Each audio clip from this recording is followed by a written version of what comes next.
നമസ്കാരം. ബസ്സിൽ കയറി പെമ്പിള്ളാരെ തോണ്ടാനും പിടിക്കാനും നോക്കാനും നടക്കുന്നവരുടെ എണ്ണത്തിൽ ഈ കാലഘട്ടത്തിലും ഒരു കുറവും വന്നിട്ടില്ല. പക്ഷെ ഒരു വ്യത്യാസമുള്ളത്, സോഷ്യൽ മീഡിയ ഇപ്പോൾ ഉള്ളത് കൊണ്ട് തന്നെ ആ ആൾക്കാരുടെ മുഖം സോഷ്യൽ മീഡിയയിൽ വൈറലാകുന്നു എന്നത് മാത്രമാണ്. അതുകൊണ്ട് ആരൊക്കെയാണ് ഈ പരിപാടിക്ക് നടക്കുന്നത് എന്നുള്ളത് ഏകദേശം ഇപ്പോൾ ആൾക്കാർക്ക് മനസ്സിലാവുന്നുണ്ട്, അവരുടെ ഫാമിലി മെമ്പേഴ്സിന് മനസ്സിലാവുന്നുണ്ട്. അപ്പൊ ഇപ്പൊ കുറെ നാളുകളായിട്ട് അത്തരം വീഡിയോസ് ഒക്കെ നല്ല രീതിയിൽ വൈറലായി പോകുന്നുണ്ട്. ബസ്സിൽ കയറി പെമ്പിള്ളാരെ തോണ്ടാൻ നടക്കുന്നവരുടെ വീഡിയോ. അപ്പൊ കഴിഞ്ഞ ദിവസം ഏഞ്ചൽ ബേബി എന്ന് പറയുന്ന ഒരു ഇൻസ്റ്റഗ്രാമർ ഒരു വീഡിയോ പങ്കുവച്ചിരുന്നു. പുള്ളിക്കാരിക്കുണ്ടായ ഒരു ദുരനുഭവമാണ്. പുള്ളിക്കാരി നല്ല സാരിയൊക്കെ ഉടുത്ത് വൃത്തിയായിട്ടിരിക്കുകയാണ്. പക്ഷെ ബസ്സിൽ തൊട്ടടുത്ത് ഒരു അപ്പൂപ്പൻ കയറി ഇരിക്കുവാണ്, മധ്യവയസ്കനാണ്. അങ്ങേരുടെ നോട്ടം കണ്ടു കഴിഞ്ഞ് എൻ്റെ പൊന്നെ പെറ്റതള്ള സഹിക്കത്തില്ല, അമ്മാതിരി നോട്ടമാണ്. സാരിയാണ് ഉടുത്തേക്കുന്നത് എന്നുള്ളത് പ്രത്യേകം ശ്രദ്ധിക്കണം. കാരണം വസ്ത്രത്തിന്റെ പേരും പറഞ്ഞിട്ട് ന്യായീകരിക്കാൻ വരുന്ന ഒരുപാട് ആൾക്കാരുണ്ടല്ലോ. അപ്പൊ ഏതായാലും ഞാൻ ആ വീഡിയോ ജസ്റ്റ് ഒന്ന് കാണിച്ചു തരാം.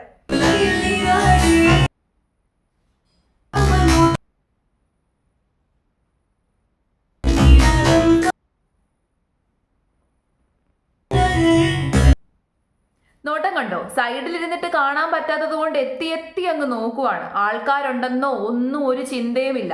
ഫോൺ എടുത്ത് ഓണാക്കി വെച്ചിട്ട് പോലും അയാൾ അങ്ങനെ നോക്കണമെന്നുണ്ടെങ്കിൽ അയാൾക്ക് ചില്ലറ സൂക്കേടൊന്നും അല്ല. അപ്പൊ ഈ വീഡിയോ നല്ല രീതിയിൽ ഇൻസ്റ്റഗ്രാമിൽ വൈറലായി, എല്ലാ ആൾക്കാരിലേക്കും ഇത് ഷെയർ ചെയ്തു.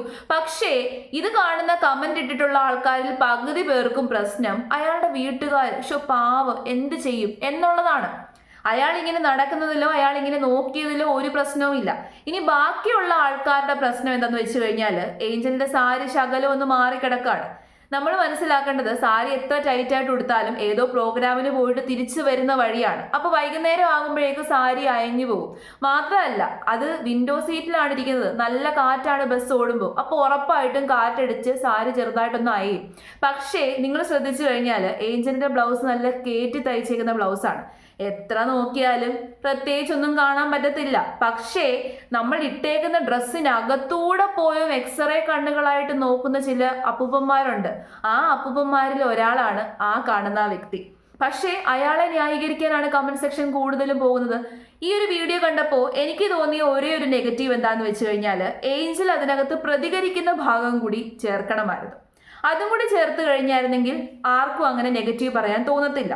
പക്ഷേ എനിക്കിത് കണ്ടപ്പോൾ പ്രതികരിക്കുന്നതൊന്നുമില്ല, ജസ്റ്റ് ആ ഒരു ഭാഗം മാത്രം എടുത്ത് വീഡിയോ ഇട്ടത് ശരിയായില്ലെന്നാണ് എനിക്ക് തോന്നിയത്.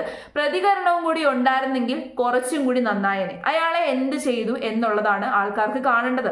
ഇതുപോലുള്ളവന്മാരുടെ പല്ലടിച്ച് വായിലിടണം, അതാണ് ചെയ്യേണ്ടത്. പിന്നെ വീഡിയോ എന്തിനെടുത്തു എന്നുള്ള ചോദ്യത്തിന് വീഡിയോ എടുത്തേ പറ്റത്തുള്ളൂ.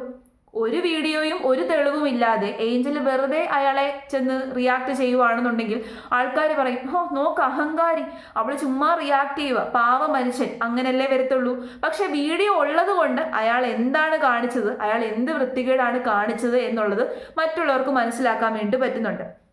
എല്ലാ സമയത്തും ഇത്തരം കാര്യങ്ങൾ നടക്കുന്ന സമയത്ത് എല്ലാവരും ന്യായീകരിക്കാൻ വരുന്നത് ഡ്രസ്സിംഗ് ആണ്. ആ പെണ്ണിന്റെ ഡ്രസ്സിങ് കൊണ്ടാണ് നോക്കുന്നത്.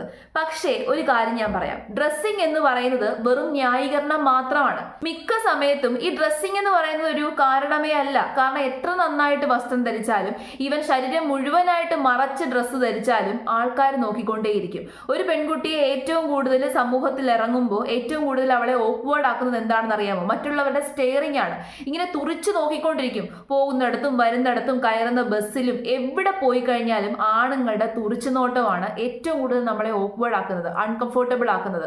ആ അൺകംഫോർട്ടബിൾ ഫീൽ എന്താണെന്ന് മനസ്സിലാക്കണമെന്നുണ്ടെങ്കിൽ ഒരു പെൺകുട്ടിയായിട്ട് ജനിച്ചെങ്കിൽ മാത്രമേ പറ്റത്തുള്ളൂ, പെൺകുട്ടിയായിട്ട് ജീവിച്ചെങ്കിൽ മാത്രമേ പറ്റത്തുള്ളൂ.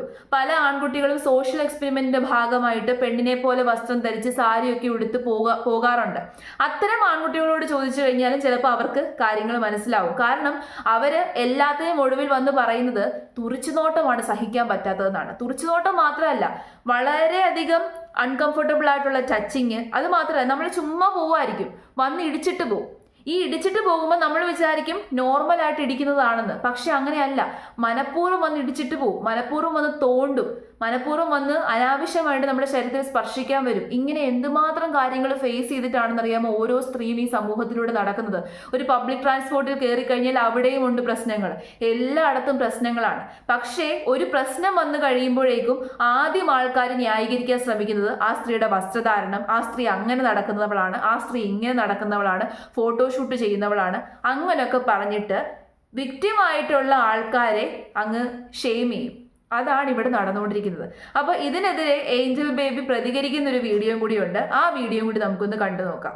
ഒരു വീഡിയോ പോസ്റ്റ് ചെയ്തിട്ടുണ്ടാകും. ഞാൻ ഓണപ്പരിപാടി കഴിഞ്ഞ് ബസ്സിൽ വന്ന സമയത്ത് ഒരാൾ എന്നെ മോശമായി നോക്കുകയും, ഒരു പ്രായമുള്ള ഒരാൾ മോശമായി നോക്കുകയും ഞാൻ അത് വീഡിയോ എടുത്ത് പങ്കുവെക്കുകയും ചെയ്തു. അത് ഇത്രയും റീച്ച് ആവുമെന്ന്, സോഷ്യൽ മീഡിയ ഇത്രയും പ്രശ്നമാവുമെന്ന് ഞാൻ വിചാരിച്ചിട്ടില്ല. പക്ഷേ 80% ആൾക്കാർ എന്നെ സപ്പോർട്ട് ചെയ്ത് ബാക്കി 20% അയാളെ സപ്പോർട്ട് ചെയ്ത നാറുകളോട് എനിക്ക് പറയാനുള്ളത്, ഈ ഫേസ്ബുക്ക് അമ്മമാരെ കുറച്ച് വിവരമില്ലാത്ത ആൾക്കാരോട് എനിക്ക് പറയാനുള്ളത്, ഒന്നാമത്തെ കാര്യം നിങ്ങൾ പറഞ്ഞ ഞാൻ അവിടെ പ്രതികരിച്ചിട്ടില്ല എന്നാണ്. ഞാൻ പ്രതികരിക്കുകയും ചെയ്തു, അയാൾ ഇറങ്ങി പോവുകയും ചെയ്തു, ഞാൻ കേസ് ഫയൽ ചെയ്തിട്ടുമുണ്ട്. രണ്ടാമത്തെ കാര്യം എന്റെ ഡ്രസ്സിങ്, ഞാൻ സെറ്റ് കൊണ്ടാണ് ധരിച്ചിരുന്നത്. ഞാൻ ഡാൻസും പരിപാടിയും കഴിഞ്ഞാണ് ബസ്സിൽ കയറിയത്, ഓണപരിപാടി കഴിഞ്ഞ്. എന്റെ പ്ലീറ്റ് ഇച്ചിരി കുറഞ്ഞിരുന്നെന്നുള്ളൂ. പക്ഷേ ഞാൻ സാരി കയറ്റാണ് കൊടുക്കുന്നത്. എന്റെ ബ്ലൗസ് ഇതുവരെയാണ് സ്റ്റിച്ച് ചെയ്തിരുന്നത്, ഇതുവരെയാണ് സ്റ്റിച്ച് ചെയ്തിട്ടുള്ളത്. ഒന്നും കാണുന്നില്ല എന്നുള്ള ഉറപ്പ് എനിക്കുണ്ട്, നല്ല പോലെ എനിക്കുണ്ട്. അയാൾ കാണാൻ വേണ്ടിയാണ് എത്തി നോക്കിയത്. മൂന്നാമത്തെ കാര്യം, എന്റെ പ്രൊഫൈലിൽ കിടക്കുന്ന വീഡിയോ പറ്റി നിങ്ങൾ പറഞ്ഞു, ഇവൾ എക്സ്പോസ് ചെയ്തിട്ടുള്ള വീഡിയോസ് ഒക്കെ നേരത്തെ ഇട്ടിട്ടുണ്ടല്ലോ എന്നൊക്കെ. എനിക്ക് ചോദിക്കാനുള്ള ഇത്ര മാത്രം, അയാൾക്കറിയോ എന്റെ അടുത്തിരിക്കുന്ന അയാൾ ഇങ്ങനെ വിചാരിച്ചു ഇത് ഏഞ്ചൽ ബേബിയാണ്, ഇവൾ ഇങ്ങനത്തെ വീഡിയോ ഇട്ടിട്ടുണ്ട്, ഇവൾ മോഡലാണ്, ഇവൾ ആങ്കറാണ്, അപ്പൊ കുറച്ച് നോക്കിയേക്കാം. അങ്ങനെയാണോ? അയാൾക്ക് എന്നെ ഒരു ചുക്കും അറിയത്തില്ലെന്ന് എനിക്ക് മനസ്സിലായി. നല്ല എന്റെ അച്ഛന്റെ പ്രായമുണ്ട് അയാൾക്ക്. നിങ്ങൾ സപ്പോർട്ട് ചെയ്തോ, കേരളം നന്നാവത്തില്ലടോ. എനിക്ക് പറയാനുള്ളത് ണ്ട് നമ്മുടെ നാട്ടിൽ ഈ ഇടയ്ക്കും ഡ്രസ്സിങ് ആണോ കഴപ്പ്.